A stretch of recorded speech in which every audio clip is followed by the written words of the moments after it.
Eu sou a professora Maria Tereza e vou acompanhar você na jornada do conhecimento relacionada à bioquímica aplicada à saúde. E para iniciar a aula de hoje, eu quero perguntar para você. Você sabia que o corpo humano precisa ter um pH ideal e constante para o seu correto funcionamento? E que a gente tem mecanismos para garantir que esse pH não sofra grandes variações? Então, vem comigo para você saber mais sobre esse tema.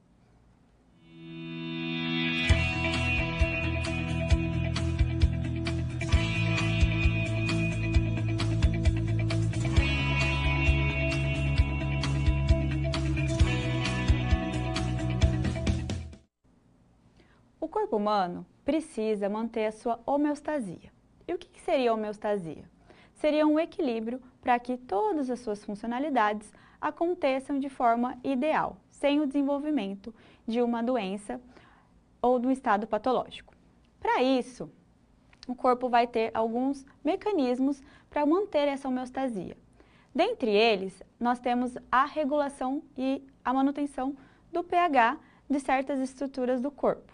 Então, a aula de hoje vai falar justamente sobre sistema tampão e como ele contribui para a manutenção da nossa homeostasia. Quando eu falo de sistema tampão, gente, a gente tem uma definição em relação a esse sistema. Então, o tampão, ele vai ser composto por um ácido fraco e sua base conjugada.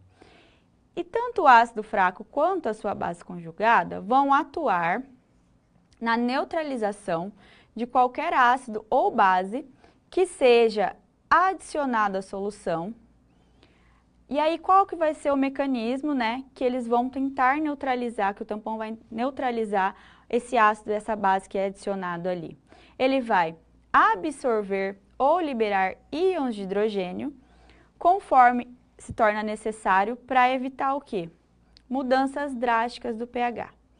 Então, no decorrer da aula, a gente vai observar como que o nosso organismo ele tem o seu sistema ali, tem as substâncias que contribuem para esse equilíbrio ácido-base que a gente precisa ter para um correto funcionamento, certo?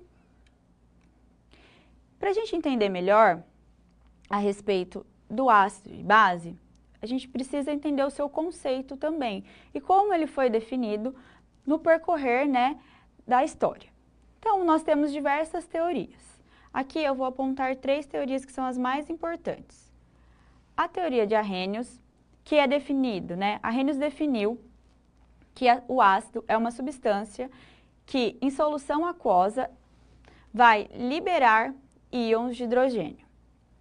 Já na mesma teoria, ele definiu que a base é uma substância que, em solução aquosa também, vai liberar íons hidroxilas.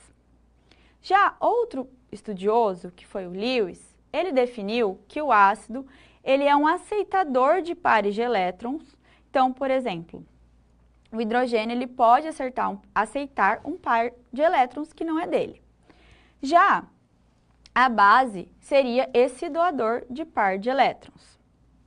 Avançando um pouco mais na história, nós temos a teoria de Bronsted e Lowry. Essa teoria, gente, é a que a gente leva em mais consideração nos dias de hoje, certo? E aí, o que vai acontecer ali? Nós temos que, segundo essa teoria, os ácidos são doadores de próton e a base são aceitadores de prótons, certo? Dessa forma, a gente consegue entender um pouco melhor como que vai funcionar o conceito, então, de ácido e base. A gente vai ter, na segunda definição, então, que os ácidos, eles são como substâncias capazes de doar prótons, e as bases, em contrapartida, né, para complementar, são as substâncias capazes de receber esses prótons. Então, generalizando, o que a gente vai ter ali? Nós temos, então, que o ácido, que é um H+, quando ele está em presença, um HA, desculpa, quando ele está numa substância líquida, em meios líquidos, ele consegue fazer ali uma dissociação, que ele vai estar liberando ali um próton, né, igual a gente está vendo aqui, ou íon de hidrogênio, e formar também a sua base conjugada, certo? Então, a gente tem essa definição quando a gente fala de ácido. Isso é muito importante para a gente entender o funcionamento do tampão no nosso organismo. Outro conceito também que permeia o estudo sobre ácido e base e sistema tampão é a força desse meu ácido. Então, a força do ácido é algo importante. E aí, essa força vai ser a capacidade que o meu ácido ele tem de doar esses íons hidrogênios em solução aquosa também. Então, eu vou ter ácidos que são fortes e ácidos que são considerados fracos. O meu ácido forte, ele é um ácido que consegue se dissociar completamente. Então, esse ácido em meio aquoso, ele vai conseguir liberar todos os seus prótons ou íons, né, H+. Então, ele consegue no meio aquoso. Já um ácido fraco, o que a gente vai ter aqui? Que ele vai dissociar de forma parcialmente, quando ele está numa solução aquosa. Então, ele não vai conseguir liberar todos os seus íons hidrogênios quanto um ácido forte, certo? E aí, o que os pesquisadores precisavam, né? Eles precisavam de uma forma de quantificar essa força desse ácido, para que os estudos ficassem mais fluidos e mais fáceis. Por isso, eles definiram um conceito de Ka. Vamos ver no slide. Então, quando a gente vai quantificar a constante de dissociação, ou seja, o quanto que meu ácido ele pode se dissociar, e aí considerar que ele é um ácido fraco ou um ácido forte, a gente tem a constante, né, de Ka, que vai medir justamente o quanto, né, essa extensão de dissociação do ácido. Porém, quando a gente vai definir o Ka, esse Ka está definido em 10 elevado a menos 5, 10 elevado a décimo. Para facilitar nos cálculos, para facilitar no dia a dia ali do químico, do bioquímico, o que os pesquisadores definiram? O pKa. O pKa vai ser igual a menos log de Ka. E dessa forma, matematicamente, de uma forma ficou mais simples os cálculos em relação ao pKa, a gente tentar, né, definir ali a força do ácido. Então, o pKa ele vai ser geralmente utilizado em vez do Ka para justamente determinar a força desse ácido. E aí a gente vai mostrar, né, através desses valores de pKa, que um ácido, né, a capacidade desse ácido em liberar prótons ou íons H, né, em solução aquosa. E aqui a gente tem um ponto interessante. Quanto mais baixo o pKa, mais forte é esse ácido. Um exemplo, o ácido clorídrico, ele é um ácido que é considerado forte, ele é um ácido forte. O seu pKa é negativo, é próximo ali a menos 4,7. Quando eu falo do ácido acético, que é um ácido que ele é considerado fraco, né, está na categoria de ácidos fracos, esse ácido ali, ele vai ter um pKa ali próximo a 6, positivo. Então, que confere, né, que quanto mais baixo o valor de pKa, maior vai ser a força desse ácido, certo? E aí, voltando aqui para os nossos slides, um outro conceito importante é o da base conjugada. A base conjugada, o que significa essa base? É o que resta de um ácido depois que ele doa um próton, ou seja, depois que acontece essa dissociação, tá? Então, em termos mais simples, é um complemento, é um par ali do ácido, segundo a teoria que a gente segue, que é de Bronsted e Lowry, certo? E aí, como que vai acontecer? A gente volta ali para aquela equaçãozinha que a gente viu quando a gente estava falando dos ácidos, e aí, quando o meu ácido está no meio aquoso, ele vai dissociar, formando a sua base conjugada e também um próton ou íon de hidrogênio. Então, a gente tem a formação da base conjugada justamente quando esse ácido está ali em meio aquoso, se dissociando. E aí, quando a gente fala da força da base, a gente vai ter aqui algo que é interessante. A força da base vai ser inversamente proporcional à força do meu ácido. Então, quando eu tenho um ácido forte, a minha base conjugada vai ser uma base conjugada considerada fraca. Já quando eu tenho um ácido que é fraco, a minha base conjugada vai ser considerada forte. E por que isso? Se eu tenho um ácido que é forte, ele tem a tendência de liberar esses elétrons muito mais facilmente. Se a minha base fosse forte também, ela ia roubar esses elétrons. Então, a gente não ia conseguir, esses prótons, a gente não ia conseguir que eles fossem liberados. Essa base sendo fraca, ela permite, então, a liberação desses hidrogênios ali, desses íons, né, com maior facilidade. Então, por isso, essa diferença entre as forças, entre a minha força do meu ácido que é forte e uma base fraca, e quando o meu ácido é fraco, eu tenho uma base forte. Tudo bem? Então, voltando aqui para os slides, um exemplo prático que a gente tem é, por exemplo, o ácido clorídrico. Quando ele está se dissociando, ele vai liberar ali o ânion cloreto, né? E aí, nesse caso, é a base conjugada do meu ácido clorídrico. A mesma coisa do meu ácido acético, né? Eu vou liberar o íon acetato ali, o ânion acetato, e aí eu vou ter a minha base conjugada quando eu estou ali dissociando o ácido acético. E algo que é interessante também, gente, em relação a ácido básico, é a reação reversa. E aí, o que acontece nessa reação reversa?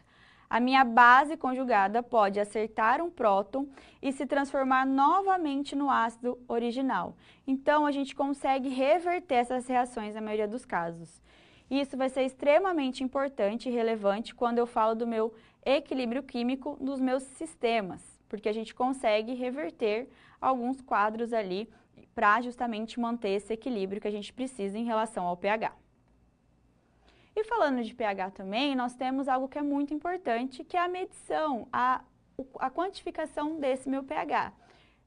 Já falei de ácido e base, mas como que esse pH ele vai ser ali quantificado? Como que ele é definido? Para isso, a gente tem uma escala de pH. Então, gente, quando a gente fala do pH, o seu significado é o potencial hidrogeniônico. E aí, o pH ele é capaz de medir a acidez ou a basicidade de uma solução. E aí ele vai ser representado justamente pela concentração dos íons hidrogênios que estão ali naquela solução. A fórmula que a gente vai falar, que a gente vai definir, então, o pH é menos log do hidrogênio, no caso. E aí a gente tem os valores de pH. Quando a gente fala da escala de pH, nós temos uma escala que vai do 0 a 14, sendo que do 1 aproximadamente 6, a gente tem a acidez, né? Produtos que são considerados ácidos, sendo que próximo a 1 são produtos mais ácidos quando a gente compara, por exemplo, a um pH 6, que está mais próximo à neutralidade. A neutralidade está ali próximo ao pH 7. Quando eu falo de substâncias básicas, eu já estou falando, né, de substâncias com pH acima de 8 e até 14. E esse pH, gente, ele é extremamente importante não só do ponto de vista do nosso organismo. Nós temos pHs influenciando nos alimentos, nas plantas, de modo geral, produtos químicos também. O pH está presente nos mais diversos tipos de substância. Para a gente fazer a aferição do pH, a gente tem potenciômetros, né, que são aparelhos que vão medir esse pH. A gente também tem alguns tipos de fitas, reações químicas que a gente consegue também estar fazendo essa aferição, né, para conferir o pH ali do produto que a gente está testando ou monitorando. E aí falando, né, do sistema tampão no organismo. Como a gente iniciou a aula de hoje, eu falei que o pH é extremamente importante para a gente manter ali nosso corpo funcionando de forma adequada. A partir do momento que a gente tem ali uma variação muito grande de pH, as enzimas que são responsáveis ali por substâncias químicas, elas começam a sofrer variações ali e perdem a sua funcionalidade. Então, nós temos alguns sistemas tampões que são de relevância, né, para o nosso organismo. Então, dentre eles, quando a gente fala do sistema tampão relacionado ao nosso organismo, nós temos o tampão bicarbonato. Esse tampão ele tem uma função muito importante, que é manter o pH sanguíneo dentro da faixa de normalidade. Dessa forma, gente, o pH sanguíneo ele precisa estar ali entre 7,35 a 7,45, ligeiramente alcalino. A partir do momento que eu tenho um desequilíbrio ali, a gente já começa a ter alguns problemas na funcionalidade dele, tá? E aí o principal sistema tampão, né, que é o bicarbonato o tampão bicarbonato, ele está principalmente ali num fluido extracelular, ou seja, no plasma, né? E aí ele vai basear justamente no equilíbrio da quantidade do dióxido de carbono presente no plasma, né, que veio ali através da nossa respiração, e o íon bicarbonato. E dessa forma a gente consegue controlar esse pH, certo? Outro tampão importante é o tampão fosfato. E aí ele vai estar ajudando no sistema, né, renal ali, que vai ajudar na regulação do pH urinário e equilíbrio ácido-base. Também importantíssimo para o funcionamento correto do nosso organismo.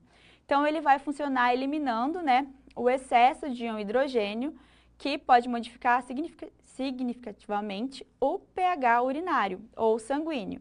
Então a gente está aqui tratando de um tampão fosfato que está ali no nosso sistema renal, mas ele vai afetar tanto o pH urinário quanto o pH sanguíneo. Então, né, mostra ali a importância desse sistema, né?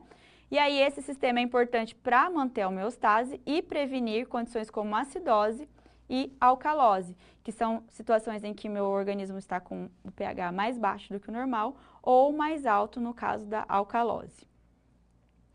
Outro tampão importante é o tampão proteico, que aí ele vai estar envolvendo ali também a hemoglobina e a albumina, que ele vai também contribuir ali para ajudar numa regulamentação do plasma e das funções de regulação do pH de modo geral.